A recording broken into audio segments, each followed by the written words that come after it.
Hello, BookTube. I had very, very pleasant errands to run first thing this morning. Of course, they were born of unpleasantness because running very pleasant errands in the city of Boston means leaving my little bean behind, means leaving Frida on the couch. And I don't like doing that any more than she likes me doing that. But nevertheless, for special occasions, I will do it. And I did today. I had a number of different places to pop in and check in on. In a very rare event for me, those of you who know me know that although I love to hoist a glass or two of wine with friends, I never drink in the day. Never. And almost never in public. That almost never happens. To me, drinking is a convivial thing that you do in the warmth of friendship in your home. But for the occasion, I hoisted a glass in the back room at the Massachusetts State House in Boston, right at the top of Boston Common. If you ever come to Boston and are my guest, I will gladly point it out to you. Maybe even take you on a little tour of it. But there's a back room way behind the library in the State House, and I hoisted a glass. Wasn't really in public, but it was with a few old cronies who heard my reservations. I said, I really can't stay long, and I really don't like drinking during the day. And, of course, one of those old cronies gave his usual response that I should do it or he'll have my street rezoned. So I did it. And I also had a couple of other places to go up on Beacon Hill. And since I was in the area and in an indulgent mood, I went to the Brattle Bookshop, which is at the foot of Boston Common. It's on right there off Tremont Street. And learned, to my surprise and delight, when I got there, that I had a credit. I had a store credit from one of you. A very generous store credit. Now, far be it from me to strong-arm the rest of you. After all, you're being so generous on my Patreon. But if you call in credit to the Brattle Bookshop, you're going to get a Brattle book haul out of it. That's the way it is. I don't do private Brattle book hauls anymore. So if you want more Brattle book hauls, that's a way to do it. I'm going to do it anyway, so you don't need to do that. And if you want to, simply call the shop, call the Brattle Bookshop. Make sure you're not calling the Brattle Theater. There's nothing the Brattle Theater is showing that I would walk across the street to see. You call the Brattle Bookshop, just tell the person, whoever answers the phone, I want to give Steve some store credit. You probably won't have to identify me. They'll probably know who you're talking about. It's been done many, many times by now. So I was going to go anyway, and I was going to indulge myself anyway. The only difference is this time I didn't have to pay anything for the indulgence. So I have a gigantic pile of books to show you. Gigantic. So let's start off with Shakespeare. These are the old Signet Classic Shakespeares. I once had all of these, and they're not made anymore, and I really wish I still did have them. They are wonderful. They're these little things. There's the original Frank Frazetta artwork there on the cover.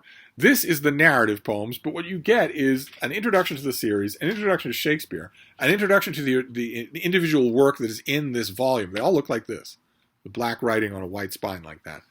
And then you get the work with tons of footnotes, and then in the back you get more essays. So they're like tiny Norton Critical editions. I love them, absolutely love them. I wish they did all of Shakespeare. And I have, I think, Hamlet and Julius Caesar, and that's it. And I really wish I had them all. Sooner or later, somebody will pop their clogs in the near the Boston area, and the whole lot of them will come to the Brattle, and I will just get them all. These are paperbacks that I really want. These aren't really the trade paperbacks that were done later aren't as good. So these are worth finding. But you're going to see that paperbacks that were bought specifically because of what they look like, specifically one specific edition that I either like or that I'm fond of, happened a couple of times in this haul. The one thing you have to worry about with these, if you see them in your own used bookstore, is highlighting. Definitely check for highlighting. These were in schools everywhere, just everywhere. So you really have to flip through it all to make sure it's not obnoxiously highlighted. Don't just grab it and buy it. Then the next one that I got will probably be for March Mystery Madness, or maybe Garb August, or maybe both. I don't know. I have never read this author, who is a grandmaster of mystery and has written a billion books. I've never read, as far as I know, I've never read this author. The author is George Harmon Cox, and this is Suddenly a Widow. Look at that. That is definitely a Garb August cover. Heart attack, suicide, or murder. Anne had to know why she was suddenly a widow. So I don't know. This is an author I know nothing about at all. This came out in 1956, so long before my grandfather was born. This is another example of the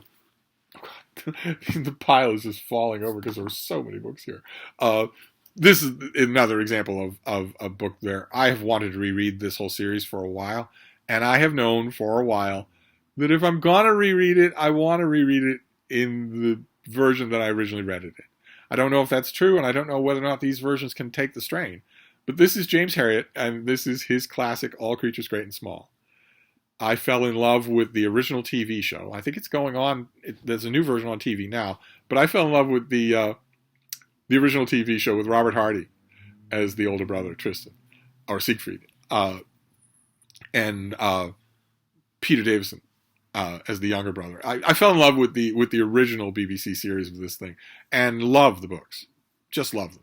And they all, once upon a time, came out like this: All Creatures Great and Small, All Things Bright and Beautiful, The Lord God Made Them All. I had the box set of this whole thing. I way too lucky for me to ever find that box set again.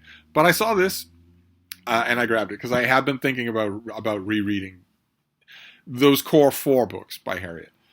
Then the last mass market paperback is only just mass market because it's gigantic. What is this? How long are you? Dare I know? Oh no! Oh, you're kidding me. Okay. The original thing was done in volumes because it's a Victorian novel. It was done in volumes or a relatively Victorian novel. It's pre-Victorian, but it was done when novels came out in volumes, and the reprint house here reprinted the paging for each volume. This is at least 1,700 pages long. This is Sir Charles Grandison by Samuel Richardson. Look at the size of this thing. You get all the way to the back here. Let me show you what I'm grousing about here. You get all the way to the back, and the page number is 512. No, I don't think so. This is a huge novel that is not anywhere near as involving as Clarissa.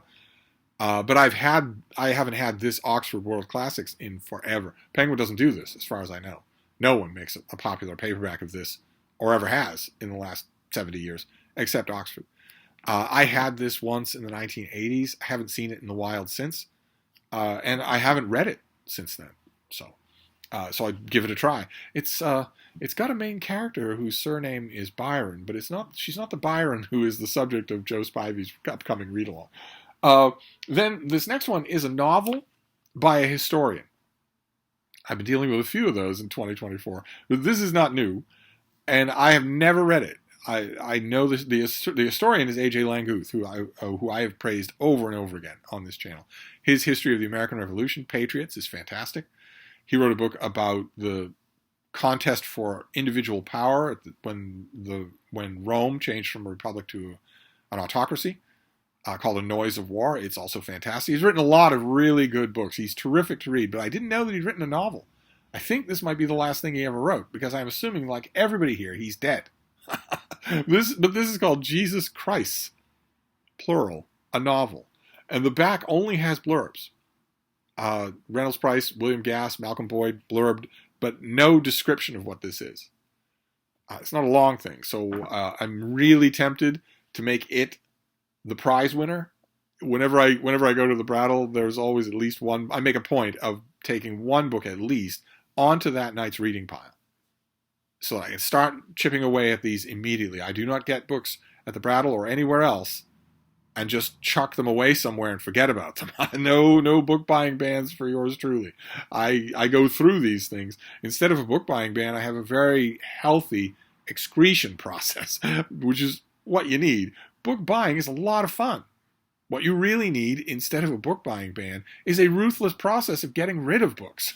Getting rid of them. Get rid of a lot of them. I have that process in place, so I don't ever need, and I'm not going to put these away for a rainy day. I'm going to start on them right away. Then the next one is a Penguin Classic. I like to get a Penguin Classic at the Brattle whenever I can. I haven't had this Penguin Classic in quite some time, and I don't think it had this cover when I did have it. This is a historical novel. The Richardson is not technically a Victorian novel. This one very much is, and was a huge success. This is Lorna Doone. by Blackmore, a historical novel that is nice and big and plump. This Penguin edition I remember being really satisfying in terms of the notes and the introduction. I will clean up the cover a little, color in some of these creases, maybe firm it up a bit, try to see if I can make this a little less conspicuous. But I don't have a Penguin Black Spine paperback of Lorna Doone. That I saw it and immediately wanted it. This next one, this next one, the author of this next book always gets me emails from you, from some people who are watching the video. Thankfully, I seem to be under a lucky star when it comes to the sappy phrase is my booktube community. Other booktubers, maybe not, but my booktube community, the people who watch and email me, I very much want you to email me. I want you to Voxer me. I want you in contact with me. I'm not a sexy influencer who's trying to keep his private life anonymous. I want you all to contact me. I want us to arrange for you to come over here for Wine and Calzones so that Frida can scream at you. But I seem to have lucked out with that aspect of booktube. So usually the people who email me on this next author are genuinely curious, instead of just bawling me out or calling me an evil person. I am fascinated by the disgraced British historian David Irving. The only reason I'm not saying I assume he's dead is because I know it would make headlines when he did. I find it hard to believe I would miss those headlines. I'm fascinated by him as a figure. That is not me being fascinated by Hitler. That is not me being a Holocaust denier. I am fascinated by the phenomenon of David Irving, who I know perfectly well that he started out life as a racist and an anti-Semite. I know perfectly well that he was that before he ever went to college. He was that before he ever wrote a word of prose. He was that before he ever flirted with Holocaust denialism or falsified historical records or was inaccurate about history or went to jail or anything like that. He was a rotten person, just that bigoted a-hole. Before then, I know that. I have no illusions that he was, a pure figure who was somehow corrupted. He was an impure figure who was corrupted because he was that kind of. He was a bigot. He was an anti-Semite. He was probably a misogynist. I don't know that for sure. I know the other two for sure, but I don't know that for sure. And then, through a lot of appealingly self-made ways, he not only became educated, but became famous. He wrote an article about the bombing of Dresden, the firebombing of Dresden, that became a book and sold like crazy. It was reviewed everywhere and changed the discussion, changed a lot of discussions on the subject. And he wrote some other books that came after that. One about Erwin Rommel that was well reviewed. It was reviewed well by respected organs. He wrote a book called Hitler's War, and was aided in the research of that book, a point that was made by every critic, by an effortless mastery of the German language, and also a real skill for handling and manipulating, in the positive sense, historical archives. It's not just a question of you knowing where the archive building is. Really, it's a question of you figuring out where to look for something that no one's found yet and being right about it. And also being able to read it. Simple as that. Being able to contextualize it. Being dogged enough and personable enough to get records. I guarantee you, in the National Archive in Britain, for instance, I guarantee you there are world-changing, history-changing documents that have been there all along. It's like, to use contemporary terms, it's like a Google search.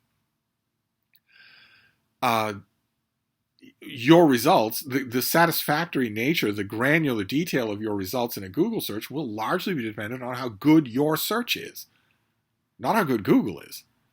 It's only doing what you tell it to. The same thing is true in archives in all over Europe, all over Germany, all over Austria, all over the UK. The same thing is true there.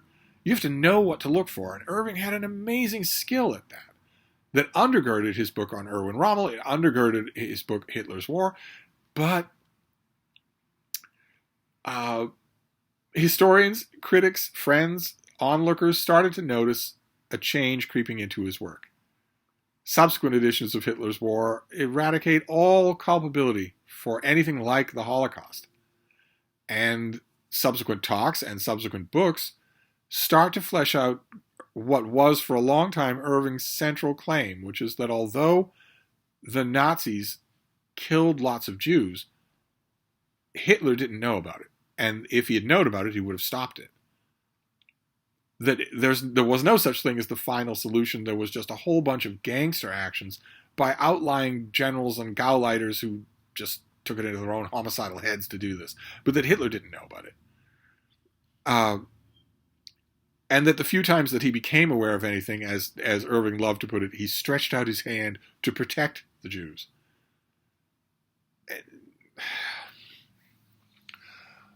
A seriously credentialed and very skilled historian, also an eloquent one. Irving is terrific to read. Who turns his attention to the subject of the Holocaust. How do we know what we know? The same question I ask on this channel all the time. How do we know what we know? What are we basing our claims on? A serious historian who turns to that subject. That's great. That's fascinating. But more and more, Irving stopped being a serious historian and started being partisan. He started to be a Hitler fan. No other way to put it. I don't know that he would put it that way, but maybe he would at this late stage, or would have before I'm sure that he's still alive. But I doubt that he's still working on any of the books that he used to claim he was working on. I doubt that he's compos mentis.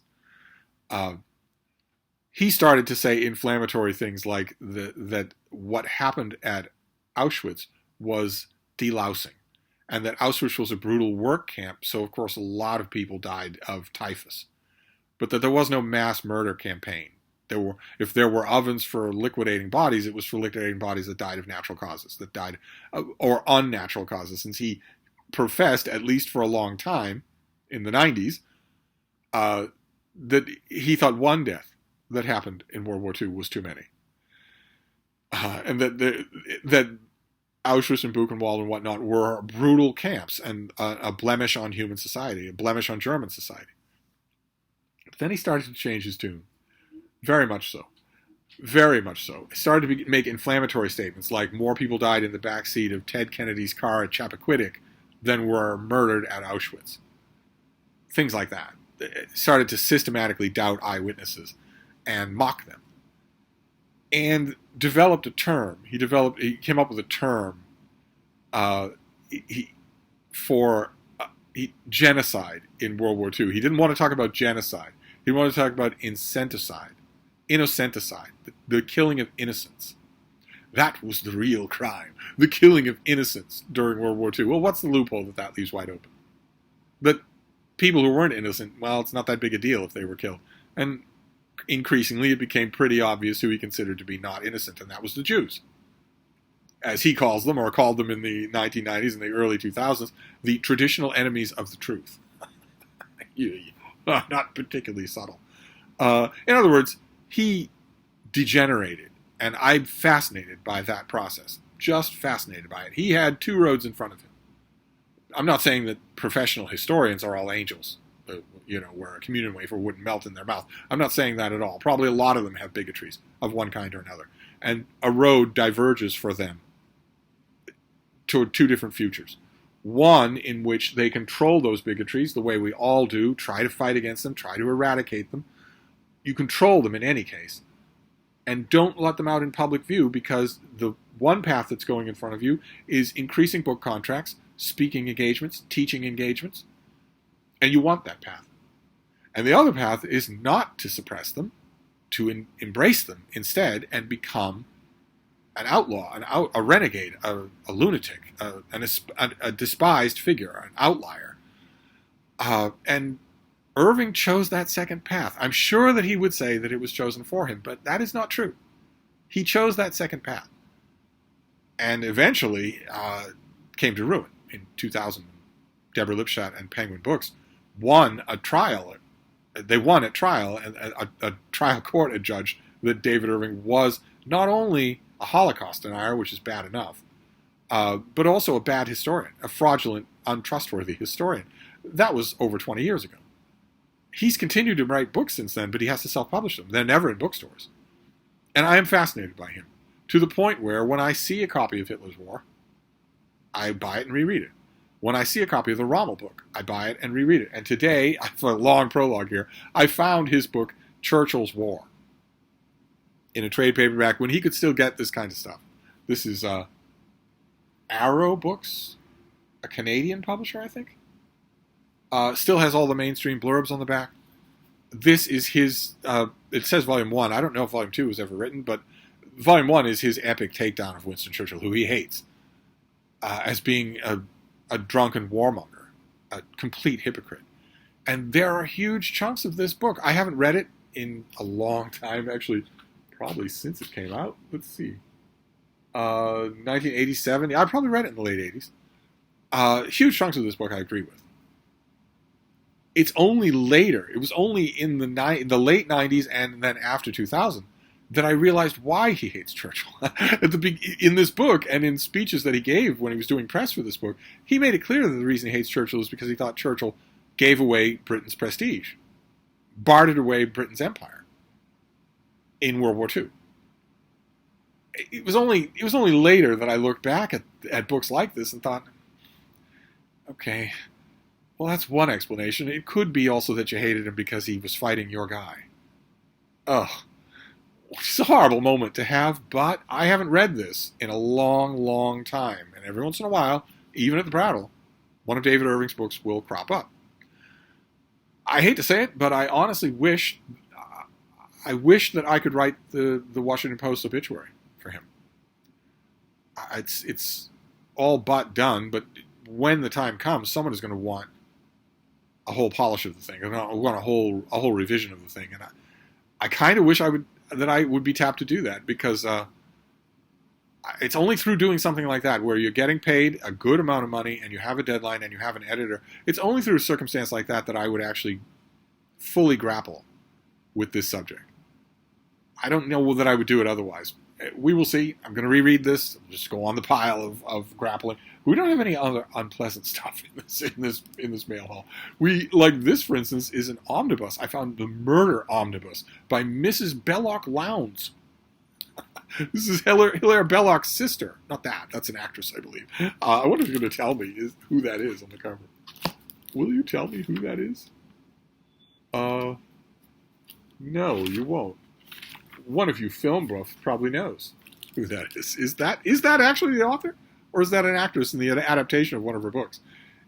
She's best known to me as the author of a book called The Lodger, which is kind of a novelistic takeoff on Jack the Ripper, which was reissued a few years ago. And I read the reissue with all the introductions. It got a couple of reviews. I read those as well. These are murder mysteries of hers. And oh my, on the back of this volume, a whole bunch of things I wish I had that I did not see. There's a Mignon Eberhardt omnibus volume, almost 1,000 pages. There's an Ellery Queen omnibus that's 1,000 pages. There's a Charlie Chan omnibus at 1,000 pages. There's a Mary Roberts Reinhardt anthology, the mystery book, at 1,000 pages. And also a Mary Roberts Reinhardt book called The Romance Book at 1,000 pages. I want all of these things. There's something called an adventure omnibus by an author named James Oliver Curwood. Any of you know that author? It's called a North Country omnibus. Definitely want that. But this was there, and this is three murder stories. Another Man's Wife, The Chianti Flask, and Who Rides on a Tiger. Never read any of them. So I'm figuring I will just leave these for March Mystery Madness and then go to a rare treat from mystery fans, 3 complete novels by the master hand of Mrs. Belloc Lowndes. Another Man's Wife. In Another Man's Wife, Delia Seaton, beautiful young London society woman, enters a strange life of crime and murder when she encounters a financial disaster. In The Chianti Flask, the question is, who killed Fordish Doseland? Was it his young wife, her lover, or the Italian manservant? And what happened to the flask that had held the poison? And then in Who Rides on a Tiger, the affair between Zella Blount and Captain Castledine, begun so gaily, became intensely serious when Mrs. Castledine was found murdered at a house party. Well, fantastic. I might save that for March Mystery Madness. I might do that. Oh God. How are we going to arrange this? All right, let's do a block. Let's do another murder mystery. This is Dead as a Dodo by Jane Langton. The great Jane Langton. These are Homer Kelly murder mysteries. Homer Kelly and his wife, sort of genial amateur sleuths that solve mysteries in and around New England. Although they get around here, they're at Oxford, and a night watchman at a prestigious museum is found dead, and his murder has to be investigated. But if I remember this, I read this in the little green mass market paperbacks that all the Homer Kelly novels came out in 40, 30 years ago. I've never had this as a hardcover, and I've never reread any Homer Kelly mysteries except for the Dante game, which is so good.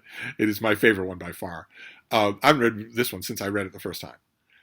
And if I remember correctly, there's a lot about dodos and Darwin in this book as well. And also Jane Langton, who was as wonderful as the day is long, illustrates her own books quite wonderfully. Oh, there's a dodo right there. Okay, that's the great Dodo of Mauritius. See, there's Leibniz. She illustrates her own books all throughout, not just once in a while, but oh, look at that. Just lovely. She illustrates all throughout. So my one problem with the Homer Kelly books is that, is his wife's name Mary? Am I remembering that correctly? They don't have much personality as sleuths. I've read all the Homer Kelly mysteries, and he's completely elusive in an unsatisfying way. It's clearly not the author's intention. She thinks that he is a personality. All I remember about him is that he's really tall. I don't think he has much of a personality. When she was confronted with that fact by a particularly nosy fan and friend, she said, "Well, I'm concentrating on other things," and definitely that's true. You get all the stuff like Emily Dickinson is Dead is all about Emily Dickinson. It's so wonderful. Dark Nantucket Moon, Nantucket, the island, is a living character in there. Memorial Hall Murder, the same way. And this, I remember the same way. I think that Darwin and Dodos I think there's a lot going on here that doesn't have anything to do with the murder mystery. So I guess these might count as cozies? Maybe they do? You murder mystery fans who are familiar with the Homer Kelly books, would you consider them cozies? But anyway, let's move on here. I found this slim thing. This is edited by Jeffrey Engel, and this is The Fall of the Berlin Wall, The Revolutionary Legacy of 1989. Very skinny thing that I've never read. It's not one particular work. It's half a dozen people, half a dozen experts, historians, and scholars writing about the fall of the Berlin Wall and its significance. Take me no time at all to read, and very much want to. Then we'll do a blast of biographies here.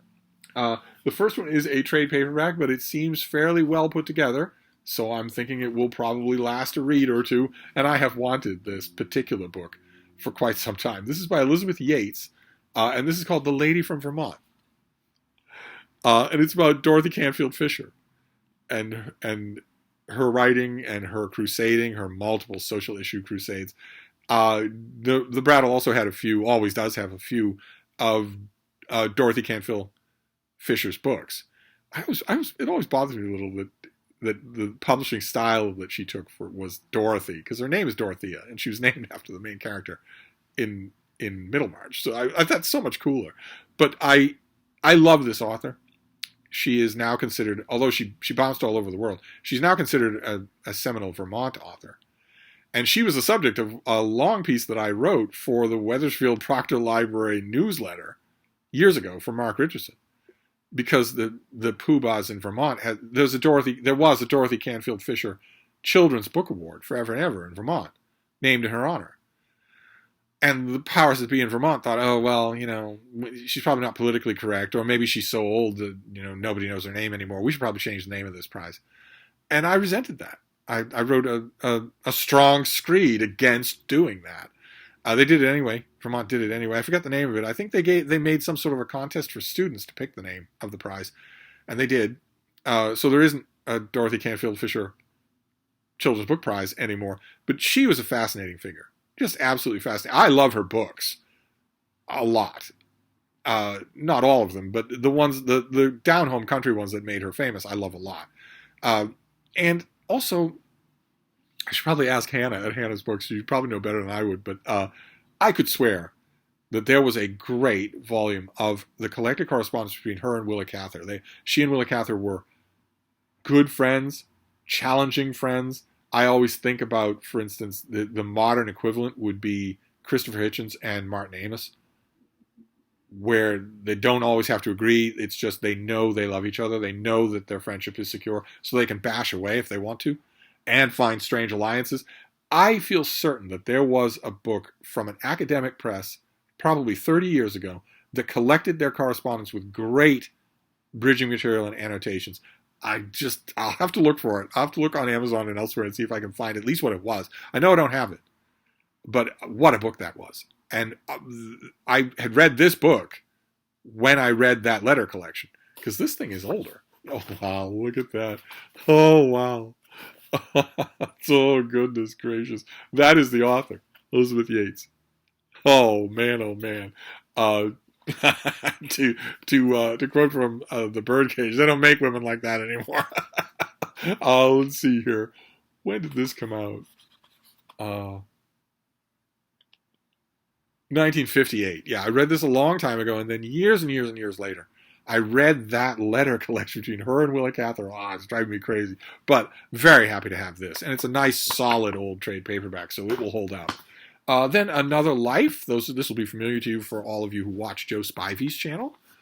Young Joe Spivey is doing a read-along of this book, Fiona McCarthy's biography of Lord Byron.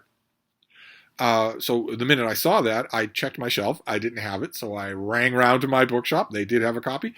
So I have it so that I can join in the read-along of this Life of Byron. This came out originally. I read this. I think I reviewed this when it came out. When did you come out? 2002. Yeah, so I'm pretty sure that I wrote about this. If I can find the review for, I don't know who I reviewed it for. Maybe I did it for Open Letters. If I can find the review, I will leave a link to it down below. Very enjoyable stuff. A very enjoyable book to start him off. So I had to have a copy of that, of course. Then this next one is a rebuy. I owned this once before. I've done it. It's been library toured on this channel a few times, but I didn't have it, and I kind of missed it. I went looking for it because I recently reread a chunk of David Kennedy's book, The Decline and Fall of the British Aristocracy, and that made me want to go and read a couple of chunks out of this book, and I didn't have it. Now I have it again, and I will just keep it this time. This is William Manchester's The Last Lion. This is Vision of Glory, the first installment, young Winston Churchill. But it's a big book, and the thing, Manchester is terrific. I'm very happy that I got a chance to correspond with him a bit, and also to review the final book in this series, which was finished by Paul Reed with from the workings of Manchester. I was very happy that I got to do that. But in a normal famous person's biography, the idea of a whole volume about their youth would be harrowing, absolutely harrowing. But not in Churchill's case. He's one of those people, like him or hate him, who was incredibly interesting right from the beginning. Just right from the beginning. I don't believe, I think there are pictures of him when he was a little baby. I think there might be a picture of him when he was born, the day he was born. But by here, he was already a roasting tobacco addict. And that's the one constant in his life, is that he couldn't go 30 minutes without. But this is grand adventures in the Victorian era. It's amazing stuff. If you took his name off it and wrote this as a novel, people would think it's exaggerated. And Manchester captures that really, really well. He captures that really well. So I figure, this time I have it and I'll just keep it. I'll just keep it and refer to it. So those were the biographies. There were a bunch of other biographies that were there that I really was kind of tempted on. I may go back and scoop up a few more. At the minute one of you coughs up a store credit, that is. This next one is a perfect example of a natural process at the Brattle Bookshop. Because the Brattle's out buying all the time. They're getting new stock all the time. And they have a store, but they also have a sale lot next door. Thousands of books for $1, $3, or $5. I spent a lot of time out in the sale lot. I did today. I had the whole sale lot to myself. The whole time I was there, there was no one else. Just me out there. Gift for a special occasion. Gift for a special day. And I shop inside the shop as well, because you have to go inside the shop in order to make fun of everyone who works there, not just the person who's working in the lot. And I like to spread the joy. So I always go into the shop and I browse around, look at things, because I'm not there every day. I used to go every day. I'm not there every day anymore. So it's entirely possible that something is priced for the shop on the pricing table, and then just shelved, and I don't even see it unless I go looking in the sections. But when I'm looking in the sections, I also look at things and do a process in my mind that I have been doing forever. Just forever. I've been going to the Brattle Bookshop forever. Which is that I'll see a book on the shelf and I'll think, I want that, but I don't want it for indoor prices. I'm going to wait and count on the fact that sooner or later this is going to be culled and put out in the sale lot. Now, the ultimate exponent of that...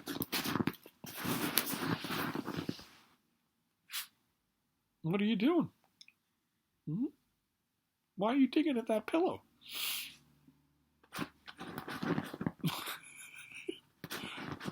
What are you doing, baby? Oh my God. Oh my God. You're not going to knock that on the floor, are you? What are you doing, little one? This is more interesting to all of you than anything I've said so far. What are you doing, baby? What are you doing?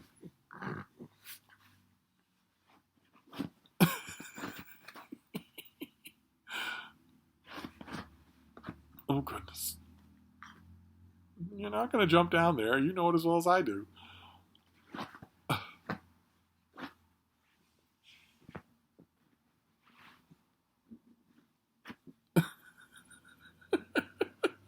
Baby, what are you doing? Why don't you just... Oh, goodness. Oh, goodness gracious. Baby, that's not going anywhere. Oh. Anyway, the utmost exponent of the thing I'm talking about is that I will see a book inside the shop, and I will say, I don't want to pay inside prices for that. The inside prices are perfectly fine. There's nothing extortionate about them at all. I'm just a long-time bargain sale lot shopper, and I instinctively think this way now. And then the ultimate exponent is that it will go out into the sale lot at $5, and I look at it and think, I'm going to wait for that to go down to $1, which is crazy because hundreds of people shop in the sale lot every day. It's crazy to wait, and yet I sometimes do. I say, I'm going to wait. I'm going to wait. If it goes all, if it manages to get all the way down to the $1 carts, then I'll take it. Otherwise, no.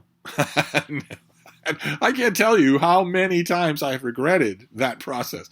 But today, it paid off because a book that I'd contemplated inside the shop ended up in the sale lot. It's science fiction pulp of the cheesiest kind. It's by John Ringo, who I assume is dead, and it's called Gust Front. Look at that alien. That is the porcelain. Look at that alien on the cover. That is awesome. This is it's big, but it's absolutely standard humans versus aliens invasion of Earth fare. It would need a quality upgrade even to be space opera. It's just a classic bug-eyed monster shoot 'em up ray gun science fiction novel of a type that I love. Absolutely love. And this author is terrific. Just terrific at them. I think I read Gust Front when it came out in mass market paperback. Is that right? This came out in 2001, probably in 2002 or 2003. It came out in mass market from Baen. Yeah. I think I read it then and really liked it and then just got rid of it. I think the mass market fell apart on me. Here's the hardcover. So now I have it. We're almost done. We're getting there. This next one is slightly oversized because it's hugely illustrated. I did not know. It never occurred to me that I would find this out in the wild. I read this and loved it out of a library, but that was eons ago. That was in the mid-20th century. Did you come out in the 1960s? Yeah, 1965. This is a big, ornate, illustrated edition of Margaret Wood's masterpiece, The English House in the English Medieval House, which looks just hugely illustrated all through the book. Floor plans, diagrams, drawings, charts of kitchen inventories and whatnot, and photographs of anything that still exists for everybody. I know you've got a palatial estate here on the cover, but this is for everybody. Margaret Wood looks at what we can reconstruct of the homes of everybody in medieval England. And a big, thick, oversized thing. I don't know if this is probably the only time it's ever been shown in connection with Gust Front, but it is a wider book. Overjoyed. to find it. This is something that this is probably a book that you don't read from cover to cover, but I will be using this forever and ever. I will be going back to it forever and ever. And maybe I will read it, a chunk of it. I think that it's organized by houses. Or no, by kinds of houses. And also by broader periods. Early Middle England, Middle Ages, Middle Ages, late Middle Ages. Incredible to find this. Just incredible. And then finally this last one. This is the last one that we'll do. And this is an oddity.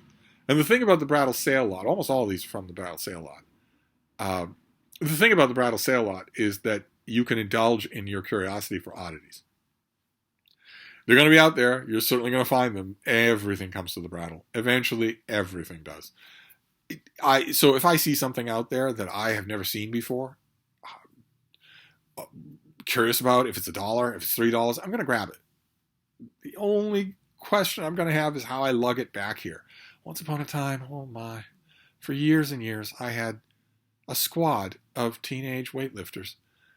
And they were my boys. One of them I owned, and the others were his friends. And I would just say, we're going to meet in such and such a place, and we're going to go to such and such a place.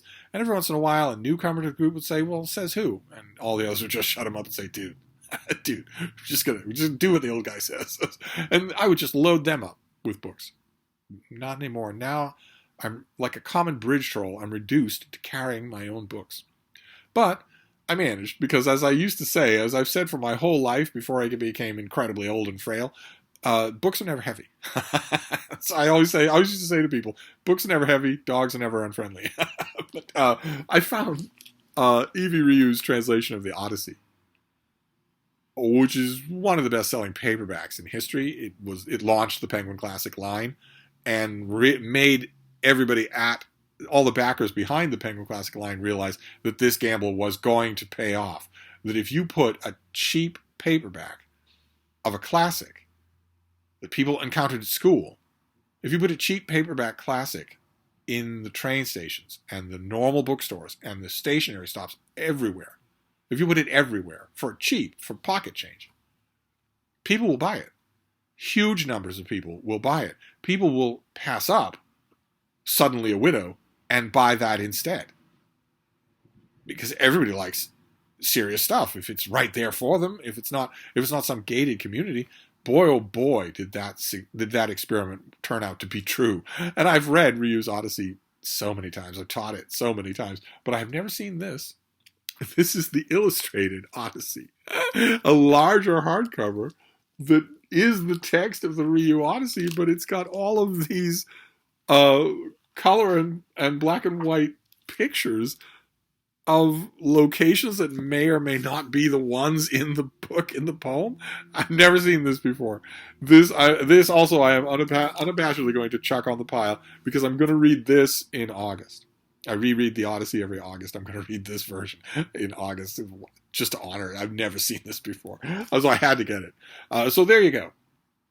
It was a huge Brattle bookstore haul, gigantic, on a special occasion where I was downtown anyway. I was being toasted by friends. I was indulging myself in a whole bunch of different ways. I was saying hi to a bunch of people, popping in on a bunch of people. One was a canine. one person that I checked in was a canine. I made a point. I swerved out of my way. He's 15 years old. All his teeth are gone. Joints all ache. Can barely walk. Doesn't like to go outside anymore. Can't really help himself from soiling himself. Can't see anything. Can't hear anything anymore. I've known him his whole life. It was an honor to kiss the dome of his head. It was an honor to do. And also popped in on a few other people, one of whom is a frail little shut-in. I brought her a bunch of books, spent some time with her, said hello, came back to my aggrieved being who did not want me to be gone at all, but it only happens once in a while, so I indulged myself, and I went to the Brattle and got a bunch of books. And thanks to one of you, you know who you are, I had credit sitting for me at the register, so I didn't have to worry about it. Wonderful. Absolutely fine. I'm not making any pretense that all these books are keepers. Like I said, I love hunting for books and finding things in the wild, and the way you accommodate that love is not with some crazy book buying ban. It's to get rid of 2,000 books. Just do that, and then you don't have to be on a book buying ban. Get rid of 2,000 books. And once you've done that, that's the colonic block that you have to deal with first. I guarantee you have 1,000 books you don't need, that you don't want, that you could get rid of without any pain at all. It's just you're familiar looking at them, that's all. But they're not part of your active reading life. Get rid of that block, and then once it's gone, keep it gone. Keep getting rid of stuff, and you'll be fine. You never need to do a book buying ban again.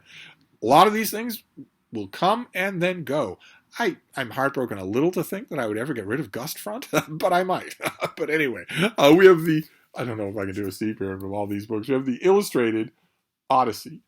We have the English Medieval House. Wonderful to find this. Never seen it in a used bookstore before. We have Gust Front by John Ringo. We have The Last Lion, Visions of Glory, about a young Winston Churchill. We have Byron, Life and Legend by Fiona McCarthy. What else do we have here? The Lady from Vermont by Elizabeth Yates. How wonderful. We have Churchill's War by the infamous David Irving. We have The Fall of the Berlin Wall. A thin little study there. Let's see here. Dead as a Dodo by the great Jane Langton. Murder Omnibus by Hilaire Belloc's sister. Lorna Doone in a Penguin classic. Jesus Christ by A.J. Langou. And then our mass markets. Sir Charles Grandison, which is a bit of a snooze in the beginning, but then once Sir Charles himself becomes the focus, it gets more interesting. We have All Creatures Great and Small in this classic old mass market paperback. We have Suddenly a Widow by a mystery author I've never read. And we have the narrative poems of William Shakespeare in these old signet classic, these old signet Shakespeares. So there you go. A big Brattle book haul. So wonderful. For the 30th of January, 2024. 2024. Unbelievable. So I'm going to wrap this up for now, but I'll be back. Thank you, BookTube.